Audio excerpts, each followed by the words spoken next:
তো এই কাজটা মাশাল্লাহ আমাদের অনেক সুন্দর একটা ডিটেলসের কাজ, এটা আমাদের টিম মেম্বার করছে, আমরা নিজেরাও করি, সবাই মিলে কাজ করতে হয় আসলে। তো এই কাজটা একটু দেখেন নিখুঁতভাবে, যদি দেখেন এখানে তীর ধনুক আছে, আগেকার সময় কিন্তু এরকম তীর ধনুক ছিল, এটা কিন্তু আমাদের নবীজির ঘর। তারপরে দেখেন পশুর চামড়া দিয়ে কিন্তু এরকম পাটি পাড়া হইতো, তারপরে এরকম পানির পাত্র আগে পানি জমায় রাখতো, তারপরে এরকম আগুন জ্বলতো, ঠিক আছে। তারপরে যে লেদারের যে একটা প্রকার থলি পাওয়া যেত, পানির থলি, সেটা হলো এটা, দেখতে ব্যাগের মতো মনে হচ্ছে, এরকম টাইপের আগে ছিল।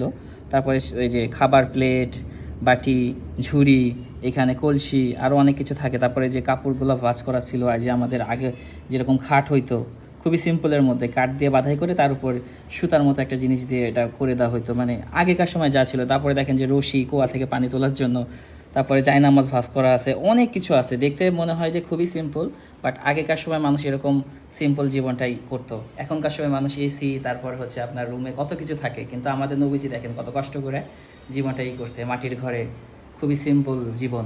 এরকমই জীবন ছিল, শুধু নবীজি না, তারপর থেকে আস্তে আস্তে আমাদের অনেক, মানে কি বলবো, পূর্বপুরুষরা অনেক কষ্টে আসলে জীবনযাপন করছে, এখন আমরা অনেক ভালো আছি। তো যাই হোক, সেই জিনিসগুলো মনে করে দেওয়ার জন্য আমাদের এই কাজগুলো করা।